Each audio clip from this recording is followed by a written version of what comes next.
മലയാള ഭാഷയെയും സാഹിത്യത്തെയും മലയാളിയുടെ സാംസ്കാരിക ലോകത്തെയും പല രീതിയിൽ സമ്പന്നമാക്കിയ ഗുരുശ്രേഷ്ഠനായിരുന്നു പ്രൊഫസർ MK സാനു. 98-ാം വയസ്സിൽ അദ്ദേഹം ഈ ലോകത്തോട് വിട പറയുമ്പോൾ നമ്മുടെ മാധ്യമങ്ങൾ അദ്ദേഹത്തിന് നൽകിയത് തികഞ്ഞ ആദരത്തോടെയുള്ള ഒരു യാത്രയപ്പായിരുന്നു. ആദരം മാത്രമല്ല, അദ്ദേഹത്തോടുള്ള അളവറ്റ സ്നേഹവും ഓരോ വരിയിലും പ്രതിഫലിച്ചു. മറഞ്ഞു ഗുരുസാഗരം എന്നാണ് ദേശാഭിമാനി എഴുതിയത്. മലയാളത്തിൻ്റെ സ്നേഹഭാജനം എന്നാണ് ആ പത്രം സാനു മാഷിനെ വിശേഷിപ്പിച്ചത്. ജ്ഞാന സാനു എന്നുവരെ എഴുതിയിരുന്നു. സാനു എന്ന വാക്കിന് പർവ്വതം, ഗിരിശൃംഗം എന്നൊക്കെയാണല്ലോ അർത്ഥം. വിജ്ഞാനത്തിൻ്റെ മഹാഗോപുരമെന്നും അദ്ദേഹത്തെ ദേശാഭിമാനി വിളിച്ചിരുന്നു. സാമൂഹിക സാംസ്കാരിക രംഗങ്ങളിൽ ശാന്തമെങ്കിലും ഉറച്ച ശബ്ദം എന്നാണ് സാനു മാഷിനെ കുറിച്ച് ആ പത്രം എഡിറ്റോറിയൽ എഴുതിയത്. കേരള കൗമുദിയാകട്ടെ സൗമ്യ സാനു അസ്തമിച്ചു എന്നാണ് എഴുതിയത്. മലയാളത്തിൻ്റെ മാഷ് എന്നൊരു വിശേഷണം ആ പത്രം നൽകിയിരുന്നു. എന്ന് മാത്രമല്ല, മലയാള സാഹിത്യത്തിലെ സാനുവിസത്തെക്കുറിച്ച് ഒരു റിപ്പോർട്ടും നൽകിയിട്ടുണ്ട്. ആരോടും കലഹിക്കാതെ, ആരെയും വേദനിപ്പിക്കാതെ എല്ലാവരിലേക്കും പടർന്നു കയറിയ മാനുഷികതയുടെ രൂപമായിരുന്നു MK സാനു എന്നാണ് ആ പത്രത്തിൻ്റെ മുഖപ്രസംഗം എഴുതിയത്. മാതൃഭൂമിയാകട്ടെ മഹാസാനു എന്ന ശീർഷകമാണ് നൽകിയത്.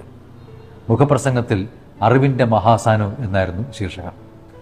ആഴമുള്ള ജീവിതം കൊണ്ട് സാനു സൃഷ്ടിച്ച വലിയ അർത്ഥങ്ങൾ അദ്ദേഹത്തെ ഉത്തുംഗ ശൃംഗത്തിലാക്കി എന്നാണ് ആ പത്രം എഴുതിയിരുന്നത്.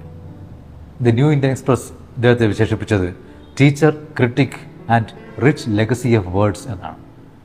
മലയാള മനോരമയിൽ ഓർമ്മയായ സാനു മാഷ് എന്ന ഒരു സാധാരണ ശീർഷകമാണ് കണ്ടത്. പക്ഷെ അതോടൊപ്പം നൽകിയ വിശേഷണങ്ങൾ അദ്ദേഹത്തെ അങ്ങേയറ്റം ആദരിക്കുന്ന രീതിയിലുള്ളവയായിരുന്നു. കടലാഴമുള്ള അറിവിൻ്റെയും ലാളിത്യത്തിൻ്റെയും സൗമ്യ സാനുക്കൾ സൃഷ്ടിച്ച ഗുരുശ്രേഷ്ഠൻ എന്നാണ് സാനു മാഷിനെ മലയാള മനോരമ വിശേഷിപ്പിച്ചത്. MK സാനുവിന് ഹൃദയാഞ്ജലി എന്ന പേരിലുള്ള ഒരു എഡിറ്റോറിയൽ ഉണ്ടായിരുന്നു. അതിൽ വളരെ ലളിതമായി, സാനു മാഷിൻ്റെ ഭാഷയെപ്പോലെ തന്നെ വളരെ ലളിതമായി അദ്ദേഹത്തെക്കുറിച്ച് ഒരു വരിയുണ്ട്. തെളിച്ചവും വെളിച്ചവുമുള്ള പേനയുടെ പേരായിരുന്നു MK സാനു. ഇതിനപ്പുറം ലളിതമായി സാനു മാഷിനെ വിശേഷിപ്പിക്കാനേ ആവില്ല. വാക്കുകളെ കൊണ്ട് സൂര്യചന്ദ്രന്മാരെയും നക്ഷത്രങ്ങളെയും സൃഷ്ടിക്കുകയാണ് എഴുത്തുകാരൻ്റെ കടമയെന്ന് MK സാനു മാഷ് പണ്ട് പറഞ്ഞിട്ടുണ്ട്. നമ്മുടെ പത്രങ്ങളിൽ നാം കണ്ടതും ഇതുതന്നെയായിരുന്നുവെന്ന് നിസ്സംശയം പറയാം. പറഞ്ഞു വരുമ്പോൾ ശ്രദ്ധയില്ലായ്മ ഒരിക്കലും ബാധിക്കാത്ത ഒരു എഴുത്തുകാരനായിരുന്നു MK സാനു. അദ്ദേഹത്തിൻ്റെ പ്രഭാഷണത്തിലും അശ്രദ്ധമായി ഒന്നും പറഞ്ഞിട്ടില്ല, നമ്മളങ്ങനെ കേട്ടിട്ടുമില്ല. എന്നാൽ ഒരു പത്രത്തിൽ അദ്ദേഹത്തെക്കുറിച്ചുള്ള പല ലേഖനങ്ങൾക്കിടയിൽ സാനു മാഷ് ഏറ്റവും ഒടുവിലായി തൻ്റെ ഡയറിയിൽ കുറിച്ചു വെച്ച വരികളെക്കുറിച്ച് പറയുന്നുണ്ട്. അലക്സാണ്ടർ പോപ്പ് എന്ന ഇംഗ്ലീഷ് കവിയുടെ എസ്സേ ഓൺ ക്രിറ്റിസിസം എന്ന കവിതയിൽ നിന്നുള്ള ഒരു വരിയാണ്, വളരെ പ്രശസ്തമായ വരിയാണ്, to err is human, to forgive divine. അതായത് തെറ്റ് പറ്റുക മനുഷ്യ സഹജം, പൊറുക്കുക ദൈവികം. ഇതാണ് അതിൻ്റെ അർത്ഥം. സാനു മാഷ് സ്വന്തം കൈപ്പടയിൽ എഴുതി വച്ചിരുന്ന ഈ വരി പത്രത്തിലേക്ക് എടുത്ത് അച്ചടിച്ചപ്പോൾ to err is human, to forgive divine എന്നുണ്ട്. പക്ഷേ ഡിവൈൻ എന്നത് ലോകത്തെങ്ങും കാണാത്ത ഒരു സ്പെല്ലിംഗ് ആണ്. ഡെവിൻ എന്ന് വായിക്കും. ആ രീതിയിലുള്ള ഇംഗ്ലീഷ് ഇല്ലാത്ത ഒരു വാക്ക് വെച്ചാണ് അവിടെ എഴുതി വച്ചിരിക്കുന്നത്. അശ്രദ്ധ അല്പം പോലും തൊട്ട് തീണ്ടാത്ത ഒരാളിനെ കുറിച്ച് എഴുതുമ്പോൾ അല്പം കൂടി ശ്രദ്ധിക്കാമായിരുന്നു എന്തോ. കേരളത്തിന് പുറത്തുള്ള സ്ഥലങ്ങളുടെ പേരായാലും മനുഷ്യരുടെ പേരായാലും അത് തെറ്റിച്ച് പറയുക എന്നത് മലയാളിയുടെ ഒരു ശീലമാണ്. പത്രങ്ങളിലും ആ ശീലത്തിൽ നിന്ന് ഒട്ടും വ്യത്യസ്തമല്ല. ഇന്ത്യയിലെ പ്രമുഖ എഡിറ്റർമാരിൽ ഒരാളായിരുന്നു S. മൂൽഗാംകർ. ഇന്ത്യൻ എക്സ്പ്രസ് പോലുള്ള പത്രങ്ങളുടെ എഡിറ്ററായിരുന്നു. എന്ന് മാത്രമല്ല, വളരെയേറെ പ്രശസ്തമായ പംക്തികളും അദ്ദേഹം എഴുതിയിട്ടുണ്ട്. കഴിഞ്ഞ ദിവസം ഒരു പ്രമുഖ വാരികയിൽ അദ്ദേഹത്തെക്കുറിച്ചുള്ള ഒരു പരാമർശം കണ്ടു. അവിടെ ആ ലേഖനത്തിൽ ബ്ലർബായിട്ട് എഴുതിയിരുന്നത് മൽഗോക്കർ എന്ന പേരായിരുന്നു.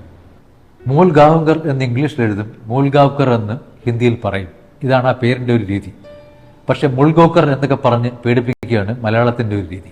ഇത്തരം പേരുകൾ കാണുമ്പോൾ അതിനെ ഹിന്ദിയിൽ എങ്ങനെ എഴുതുന്നു എന്നൊന്ന് നോക്കിയാൽ തീരുന്ന പ്രശ്നമേ ഉള്ളൂ. ദേവനാഗരി ലിപിയിൽ അതെങ്ങനെ എഴുതണമെന്നത് ഇൻ്റർനെറ്റ് വെറുതെ ഒന്ന് നോക്കിയാൽ ആർക്കും കിട്ടുന്ന കാര്യമേ ഉള്ളൂ. അങ്ങനെ ഒന്ന് നോക്കിയിരുന്നെങ്കിൽ മൽഗാക്കർ എന്നും മുൽഗോക്കർ എന്നുമൊക്കെയുള്ള എഴുത്തിൻ്റെ മണ്ടത്തരം കാണിക്കേണ്ടി വരില്ലായിരുന്നു. വന്യമൃഗങ്ങളുടെ ആക്രമണം മൂലം മനുഷ്യനുണ്ടാകുന്ന നഷ്ടങ്ങൾ വളരെ ഗൗരവത്തോടു കൂടിയാണ് നമ്മുടെ മാധ്യമങ്ങൾ സാധാരണമായിട്ട് റിപ്പോർട്ട് ചെയ്യുന്നത്. എന്നാൽ ഏതെങ്കിലും ഒരു വാർത്തയിൽ ഒരു മൃഗമോ പക്ഷിയോ കഥാപാത്രമായാൽ അത് ഹ്യൂമൻ ഇൻട്രസ്റ്റ് സ്റ്റോറി ആയിട്ടങ്ങ് മാറും. കഴിഞ്ഞ ദിവസം കേരള ഹൈക്കോടതിയിൽ മരപ്പട്ടി ശല്യം നിമിത്തം കേസ് മാറ്റിവെക്കേണ്ടി വരുന്ന ഒരു സാഹചര്യമുണ്ടായി. അത് പത്രങ്ങളിലൊക്കെ വാർത്തയുമായി. ഒരു വാർത്ത പല രീതിയിലാണ് പത്രങ്ങൾ റിപ്പോർട്ട് ചെയ്യുന്നത്. അതൊന്ന് നോക്കാം. ഹൈക്കോടതിയിൽ മരപ്പട്ടി വ്യവഹാരം എന്ന് ഒരു പത്രത്തിൽ എഴുതിയിട്ടുണ്ട്. അവിടെ ശല്യക്കാരനായ വ്യവഹാരി എന്നുള്ള മട്ടിലാണ് മരപ്പട്ടിയെ അവതരിപ്പിച്ചിരിക്കുന്നത്. മരപ്പട്ടി ഹാജർ, സിറ്റിംഗ് മാറ്റിയെന്ന് വേറൊരു പത്രം. ഈ പത്രത്തിൽ മരപ്പട്ടിയുടെ കാര്യം എഴുതുന്നതിന് തൊട്ടിപ്പുറത്ത് കുരങ്ങൻ്റെ കാര്യവും പറയുന്നുണ്ട്. രാഷ്ട്രപതി ഭവനിലെ മുന്നിലുള്ള കുടുംബശ്രീയുടെ ഒരു മധുരപലഹാര സ്റ്റോൾ കുരങ്ങന്മാർ നശിപ്പിച്ചു. അത് ആ സ്റ്റോൾ വാനരൻ എടുത്തു എന്നാണ് പറയുന്നത്. ഏറ്റെടുത്തു എന്ന് എഴുതാത്തത് ഭാഗ്യം. മറ്റൊരു പത്രത്തിൽ മരപ്പട്ടിയെക്കുറിച്ചുള്ള വാർത്ത വന്നത് പ്രതി മരപ്പട്ടി എന്നാണ്. മരപ്പട്ടിയെക്കുറിച്ചുള്ള വാർത്ത മാത്രമായി വായിച്ച് രസിക്കേണ്ട, തൊട്ടിപ്പുറത്ത് ഒരു തീവണ്ടി വൈകിയതിൻ്റെ കാരണം പറയുന്നുണ്ട്.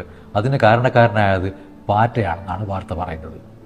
ഈ ലോകം എല്ലാവർക്കും അവകാശപ്പെട്ടതാണ് എന്ന സത്യം ഉൾക്കൊണ്ടുകൊണ്ടായിരിക്കും മൃഗത്തിനും പാറ്റയ്ക്കും ഒക്കെ കൂടി അവകാശപ്പെട്ടതാണ് പത്രത്തിലെ സ്ഥലമെന്ന് നമ്മുടെ മാധ്യമങ്ങൾക്ക് തോന്നിക്കാണും.